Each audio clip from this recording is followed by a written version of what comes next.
2 mars. Gjë të sjell për ty nuk kam. Krishti na shpengoi prej mallkimit të ligjit, duke u bërë mallkim për ne, sepse është shkruar: I mallkuar është kushdo që varet në dru, që bekimi i Abrahamit të vinte për kombet në Krishtin Jezus, që ne të merrnim premtimin e frymës nëpërmjet besimit. Galatasve 3:13 deri në 14. Si besimtar në Jezusin, ne jemi çliruar nga mallkimi i madh i mëkatit. Mrekullia e këtij çlirimi na mbërthen në çastin kur kuptojmë se ky mallkim, që do të thotë se jemi fajtor përpara Perëndis dhe meritojmë të vdesim, është hequr prej nesh nga Krishti. Megjithatë, pasi jemi shpëtuar, është e lehtë që mahnitja të zbehet dhe shtrëngimi i saj të dobësohet. Fare lehtë mund të jetojmë një jetë të këndshme dhe të rehatshme, gjë që e bën të vështirë ta dallojmë se si na ka kapur mëkati. Ne jemi shumë të prirur për të besuar se, nëse përpiqemi pak më shumë në martesat, punët, marrëdhëniet dhe arritjet tona, do të jemi njerëz të mirë dhe që e meritojnë bekimin. Ne duam të jemi fitimtar, jo besimtar. Ne vazhdimisht joshemi për të kthyer te feja e rreme e përpjekjeve tona. Ky ishte tundimi për kishën galatase. Prandaj, Pali u shkroi atyre dhe në thelb u tha: Ky nuk është mesazhi i krishterë. Në fakt, është krejt e kundërta e tij.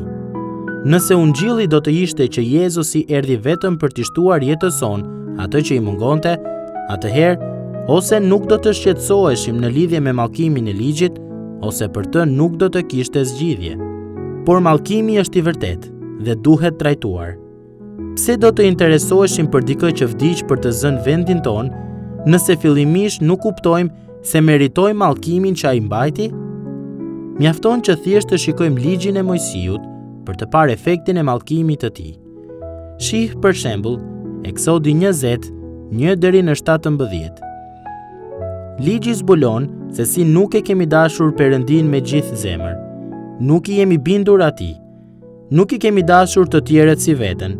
Nuk kemi thënë gjithmonë të vërtetën. Ne jemi fajtor për lakmi. E kështu lista vazhdon. Megjithatë, kur fryma e Perëndis na bind dhe shohim dështimet tona, ne këndojmë bashkë me shkrimtarin e himnit. Punët e duarve të mia s'mbushin dot ligjin e tij. Shohim peshën e mallkimit që dikur rëndonte mbi ne dhe që ende duhet të qëndrojë mbi ne. Dhe atëherë jemi në gjendje për ta parë Krishtin në gjithë lavdinë e tij si shpëtimtarin ton, i cili erdhi ta ngrinte barrën e gjykimit. Kjo është vetë zemra e besimit ton. Kur shikojmë kryqin dhe dallojmë se si Jezusi u var atje, atë që bëri ai e shohim një herazi si diçka të nevojshme dhe vullnetare.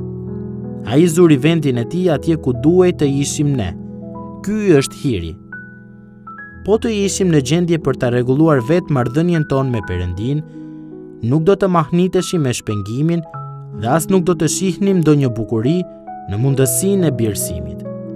Kur të ndohemi të shikojmë veten dhe veprat tona, duhet të kujtojmë se Krishti e ka thyer mallkimin. Dhe në atë mrekulli ne mund të mburremi. Pavarësisht se sa ditë apo vite kanë kaluar, që kurse jeni mbërthyer për herë të parë nga hiri, këndoni sërish me vete tani.